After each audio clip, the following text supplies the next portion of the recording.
Hi, I'm Steve Scott, founder of Max International, and I am so honored to be here at Dr. Don Colbert's office today to interview Don and talk about the subject of weight loss. Now, Don is the best-selling author of more than 40 books. He's had a number of New York Times bestsellers, including this one, I Can Do This Diet.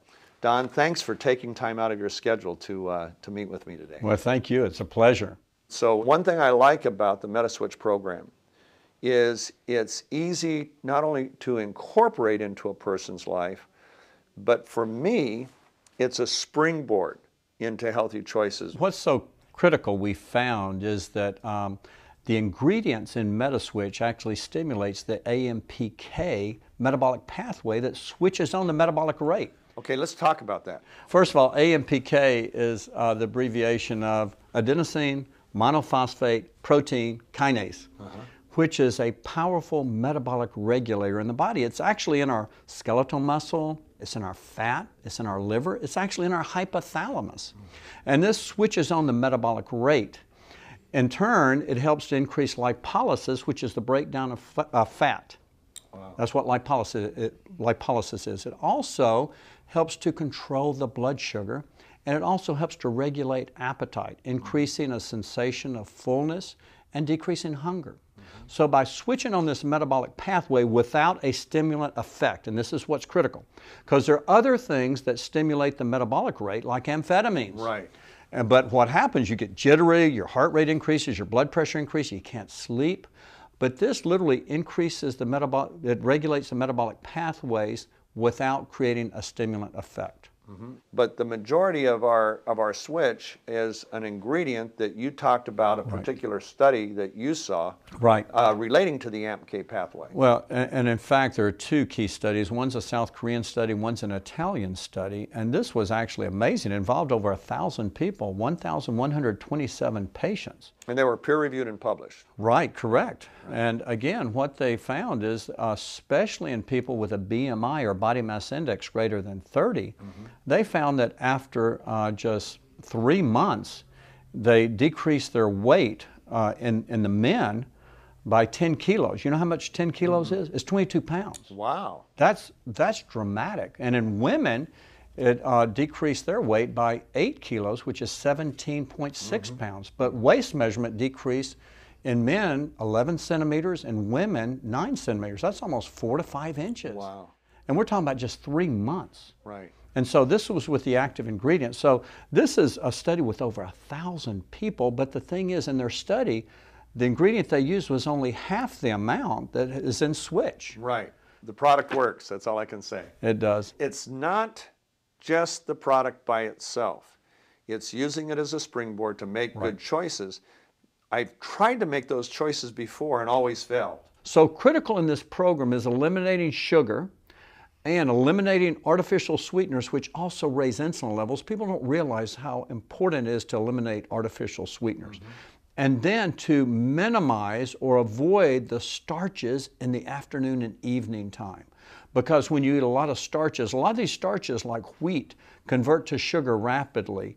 And so it'll raise the sugar, raise the insulin, and program you for weight gain, especially wheat and corn. And if I'm going to have wheat, like a good 7-grain toast or rye or whole wheat or whatever, breakfast is the time to have it. Breakfast is the time. You can have that bread for breakfast with a little bit of butter on it, and then you can have some eggs. And I tell people, you have eggs, scramble them, but just use 1 egg yolk, and you can use 3 to 5 egg whites. And so that way you're going to be full for breakfast, and then you've got the right mixture. Along with, you need some fiber. That's why the whole grain bread is so good, because you're getting the fiber, you're getting the carbohydrates, you're getting the good fats, and you can put some almond butter on your toast, which is good fat, or you can cook your eggs in olive oil with the eggs, and just with 1 yolk and 3 to 5 whites will usually fill a person up. So many Americans and also people around the world are either skipping breakfast or they make breakfast their smallest meal. And I tell people they've been fasting for usually at least 8 to 12 hours. And when they skip breakfast or eat a small breakfast, literally their metabolic rate suffers. And so it's so critical to eat a good, healthy breakfast, but we want around, 500, 700 calories for breakfast. If you have just a bagel or a donut and a cup of coffee, that's not enough. You're not stimulating your metabolic rate. And then we need a healthy lunch and a healthy dinner. But the key I found is you want to decrease your starches or eliminate starches, especially after your noon meal. And when you eliminate those starches and eat mainly green carbs with good proteins, with salads, with good healthy fats, with the right fuel mixture and fiber, you literally put the correct fuel mixture in to start burning fat, keep the metabolic rate up, as well as turn down hunger dramatically. So tell me specifically what you would call a good breakfast. What they can have, steel-cut oatmeal is a great breakfast, but they also need some protein and some good fat. So what they can do with that is they can have steel-cut oatmeal with some berries, with some pecans or nuts in there. Also, they could have some low-fat yogurt without the added sugar, or some cottage cheese to provide the protein. And then, again, they can have green tea, or they can have some coffee, but without the sugar and without the creamer. One of the most amazing studies was an Israeli study that showed that if people ate 700 calories for breakfast, they had two groups. One had 700 calories for breakfast. One had only 200 calories for breakfast. The other group had 700 calories for dinner, and the group that had the 700 calories for breakfast only had 200 calories for dinner.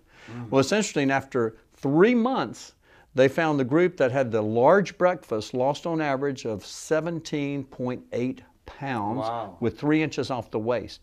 It was 1,400 calories total per day. But the group that had the small breakfast, big dinner, lost only 7.3 pounds with only 1.5 inches off the waist. So over 10 pounds more in the group that ate the big breakfast. That's because when you eat a large breakfast, you literally are stimulating your metabolic rate. Right. And what we found is the more muscle mass you have, the higher your metabolic rate is. And so a lot of people burn muscle as fuel, because when you go without eating, your body starts dipping into muscle as fuel. And when you burn muscle as fuel, you're lowering your metabolic rate. It's dangerous to yo-yo diet, where you lose a lot of weight, gain more weight. Because what's happening is many times these yo-yo dieters are burning muscle tissue, so that literally as they gain their weight back, they're gaining more fat back, but they're losing more muscle. So literally their percent body fat is going up each time. Yeah. Now tell me about fiber, because one thing in our user group study, the one thing that we heard in interview after interview was that the fiber seemed to kill their cravings. Well, fiber is so important, and realize Americans are woefully deficient in fiber. The average American gets on like 10 to 15 grams of fiber a day, but the recommended amount of fiber we need, according to the American Academy of Nutrition and Dietetics, is 25 grams for a woman and 38 grams for a man. Wow. So we're woefully deficient. Now, fiber is extremely important. And first of all, there's two kinds of fiber. There's soluble fiber, you say, and most of the products out there are soluble fiber. The insoluble fiber is equally as important. It helps to move the toxins out. It literally sweeps the colon clean. And so the insoluble fibers is unable to be broken down. It's in the skins of many plants, or like the skins of apples and pears. It's in wheat bran and oat bran and rice bran. And so again, the soluble fiber component keeps the GI tract involved. It also creates the feeling of fullness. Both fibers create a feeling of fullness, both the soluble fiber and the insoluble. So what you're getting the best of both worlds, and that's why I love the Curb. The Curb contains 6 grams of soluble fiber, 6 grams of insoluble fiber. So you're creating that feeling of fullness. It works on a volumetric principle, because when you eat soluble and insoluble fiber, it expands in the GI tract. But the key is you've got to take the fiber, the soluble and insoluble, with the water. Yes. And I love for my patients to do this, especially as a snack, mid-afternoon and or in the evening. Maybe a half a bar. We don't start them with a full bar, or else they can get some gas issues. Right. So we find a half a bar with about 12 to 16 ounces of water works beautifully, creating that volumetric principle of fullness or satisfaction, so they're not craving a lot of these, sugary processed foods that are high in sugar, high in starches, that's going to literally program them for weight gain. On our instructions, we say 20 ounces of water for a fiber bar, which would be 10 for a half, but that's really a minimum. Minimum, because absolutely. I'm telling you, I do a half and I'll do 16 ounces of water with Good. it. I've loved it, and I've loved what it's done for my digestive processes and so on. I will not ever stop that fiber bar because number one, I love not being super hungry, not being driven by my hunger, and it's that volumetric thing about fiber you talk about. And number two, I just love the way it works. Most people have to deal with hunger in the late afternoon and evening. What I found is people are not first of all, they're not craving broccoli or asparagus or salads. Right. They're craving 5 key foods. Actually, University of Illinois did a study and they found what are the 5 most common comfort foods, and they found number 1 was chips. Yeah. Potato chips, corn chips, number 1. Number 2 was ice cream. Number 3 were cookies. Number 4 is women's favorite, which is usually chocolate. And number 5 is pizza and pasta. Wow. Now these cravings usually attack when the blood sugar gets low. And so it usually that's why people need to pick me up usually mid-afternoon around 3, and then we find in the evening around 8 or 9. And so when those and this is a difference, it's both hunger and appetite, and the two are different. See, hunger is a physiologic need for food based on low blood sugar. Right. Whenever your blood sugar dips low, bingo, you get a signal from your hypothalamus, your appetite center, your brain, to eat. And eat something that's going to raise the sugar as fast as you can. So you're going to reach for a candy bar or a cookie or chips or something to raise that sugar.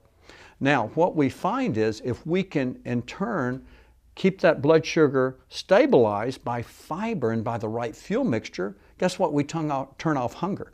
One thing that was pointed out to me a while back, there was a new study that came out, I think I saw it on one of the news programs, that most American adults consume 25% of their calorie intake for the day after 8 o'clock in the evening. Oh, wow. Yeah, and those 25% of calories, guess what they are? They're all the foods I just mentioned. Yeah, they're all the things you're not supposed to eat.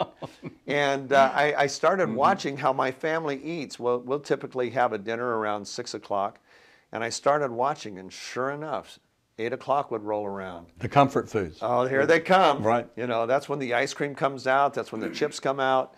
Now, Steve, that's why what I put in my book is the Can-Do Diet. We put in Can-Do Confessions. One of the first things I tell people they have to do, they've got to go through their fridge, their cupboards, their pantries. They got to remove the irresistible foods. Because one thing people don't understand, food manufacturers, processed food companies are very smart. They hire the brightest food chemists, the brightest marketers, the brightest psychologists to develop a food that so appeals to the 5 senses that it's impossible to eat just one. Yeah. And then what they do, they want to get a customer for life that's addicted to that not just one chip. They want you to eat a big, supersized bag of chips every night. Yeah. And so what we found is if we can clean the cupboards out of the processed food, the chips, the cookies, the candy, the freezer, get rid of the ice cream, just give it away. Get rid of those irresistible foods. And then in place, put healthy snacks in there. You know, put some raw nuts in there. Put some avocados, some guacamole, some almond butter, some cucumbers, some organic celery sticks, some carrot sticks, something that we can feed on, and then plus the curb bar. Yeah, that's what happened to me. Is I started doing half a curb at night, usually within an hour after dinner with water, right. And I was good till bedtime. And I tell people a really good caveat I've found: go to bed early. I've found if I can get my patients in bed 9:30 or 10, we can literally avoid when those appetite triggers go off. Yeah. Because the later you stay up, the more you're going to encounter these appetite triggers. When a person has less sleep, generally their body is more stressed and is producing higher amounts of cortisol. Now, cortisol is important for health, but too much cortisol is a double-edged sword. It causes you to gain fat, especially in your abdomen, and to lose muscle. So the higher your cortisol level is, it's catabolic, which means it breaks down muscle tissue, but it causes an increased appetite and it causes fat deposition, especially in the truncal area. Are there any foods that raise cortisol levels? Sugar stresses the body. as well as deep fried foods, as well as hydrogenated fats, as well as excessive amounts of processed foods. But one thing that really stresses the body is when you have low blood sugar. In other words, if you skip meals or if you go for hours without eating, this probably stresses the body more than anything as far as food goes, more so than actually eating the wrong food. So if you go, say, 5-6 hours without eating, your blood sugar is going to literally drop. When your blood sugar drops, your body responds by producing adrenaline and cortisol. Wow. And so by having frequent times when your blood sugar drops and all of a sudden you start craving and your hunger goes crazy, not your appetite, your hunger. Right. You are secreting cortisol. You're squirting cortisol out, and cortisol and insulin, now listen very closely, these are the dynamic duo for weight gain. In other words, when you are craving the very foods that raise your sugar the fastest, like sugar and processed foods and chips and Coke and sodas and cookies and candy and chocolate and ice cream, well, when you do that, you're getting a spike of sugar, a spike of insulin. It's telling your body to store fat, but then you have cortisol. And cortisol is that powerful hormone that tells your body to not just store fat, but store belly fat, which is the most toxic of all fats. The neat thing about a program that works is it motivates you to stay with it. That is a very good point, because some people may not, most people are watching the scale. So I encourage my patients, take a photograph before and then during the program, because you told me an example of a person who literally was watching the scale and they'd lost only like 4 pounds. 4 or 5 pounds, yeah. But then you encourage them to take a picture, and the picture, literally they saw the difference immediately when they took the picture. Yes, they were ready to quit until they saw the side-by-side pictures, because when you're losing fat, you see yourself every day. Well, you don't lose it all in a day. So you don't think you're changing, but those side-by-side pictures really revealed the changes. And I noticed also there was a recent study that came out that showed that it's healthy to be a grazer throughout the day, so long as it's healthy food. And the reason is very simple. Because if you're grazing throughout the day, you're not getting that blood sugar drop. When you get that blood sugar drop, all of a sudden, you have just released adrenaline and cortisol that's going to literally cause increased cravings for the very foods, high sugar foods, high starch foods, that's going to raise your sugar, raise your insulin, and program you for fat storage. Yeah. But another very important caveat, I'd say, that's so simple but so profound, is activity. I don't even like to use the word exercise, because so many of my patients, whenever I say the word exercise, immediately they, fold their arms or, turn me off. So I say just increase your activity level. And one of the simplest things anyone can do, pretty much anyone, is when they wake up in the morning, I tell them drink that 16 ounces of water, and then they can take their switch with that, and then go out and just walk briskly for about 10 minutes. The reason I don't say 30 minutes, just 10 minutes, because what happens during the night, you are literally burning up all your sugar stores of glycogen, which is stored sugar, that's stored in your muscles and liver. Now, when you burn up your glycogen stores, guess what you tap into as your fuel? Fat. Pure fat. Wow. So in other words, when you wake up in the morning, get that big glass of water, 16 ounces, take a couple of switch, go out and walk for just 10 minutes. Now, if you can walk longer, that's fine. You can walk 15 to 30 minutes, but start with just 10 minutes, and then you'll be literally dipping into the fat stores, especially the belly fat. That explains so much, because once I started doing that, I mean, it went crazy. Timing with weight loss is everything. It's everything. And just think of it, when you get up in the morning, you have your water, take some switch, go walk 10 minutes, come back after 30 minutes, have your breakfast, the right fuel mixture, and literally you are putting yourself in a fat-burning type of metabolic state. And then graze throughout the day, but graze on the right foods. Yes. And as you do, you're keeping that blood sugar stabilized, you're preventing hunger, you're turning off the appetite, and then in the afternoon you continue grazing, but you shift to the green carbohydrates instead of the starches, and again, no sugars. Take your curb in the afternoon and evening, just a half, with lots of water. And I tell people, please drink water. Yes. Our body is about 2/3 water. And so many of my patients are dehydrated. Yep. And so by taking adequate water, it also helps with appetite, but it works on that volumetric principle with the fiber. And again, it keeps that blood sugar stabilized. It turns off hunger. It turns off appetite. Oh. And it gives you energy. And I never heard that before. Sure. Oh, and we see that a lot. That's why we have to not only choose the right foods, but also the correct beverages. Unfortunately, most people are choosing the wrong beverages that literally set them up for weight gain by choosing the sodas, the juices. People say, oh, it's orange juice, or it's apple juice, or it's grape juice, chock full of sugar. And then they sweeten coffees from, Starbucks, even though they taste really good. They're full of sugar, they're full of cream and whipped cream and things like that, and dairy products that literally invite the weight gain into your body. Now, what do you say to the people that say, oh, but I only drink diet sodas? Well, Big ones, but only drink diet sodas. What they don't realize, studies have found that diet sodas contain usually either NutraSweet or aspartame or Splenda. And these are super sweeteners that, yes, they don't have calories in them, but studies have shown they raise insulin levels and they raise your appetite. They increase your appetite for more sugar and more starch. More carbs. More carbs. What we find, these artificial sweeteners raise insulin levels. And so insulin, remember, is the greatest hormonal promoter for weight gain, because when you raise insulin levels, you are unknowingly telling your body to actually store fat and not to burn fat when you exercise. That's what you do when you raise insulin levels. So it's critically important to lower sugar, lower insulin levels by the right combination of foods, and then avoid sugars and artificial sweeteners. What other uniquenesses have you seen in the MetaSwitch program, the fiber bar? One thing we've not talked about in the MetaSwitch is the ribosine molecule that's in there. See, ribosine is a combination of D-ribose with cysteine that is a unique molecule. There's no other molecule like this.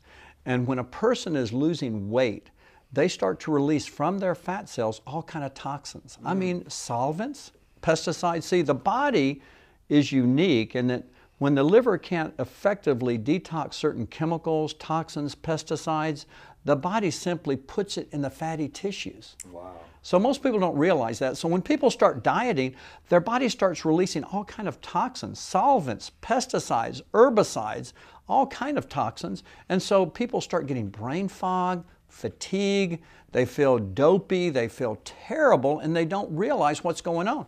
So the important part of the switch is it contains the ribosine molecule that literally has the sulfur portions of the molecule that literally acts like flypaper, trapping these toxins, heavy metals, solvents, pesticides, herbicides, and escorting them out of the body.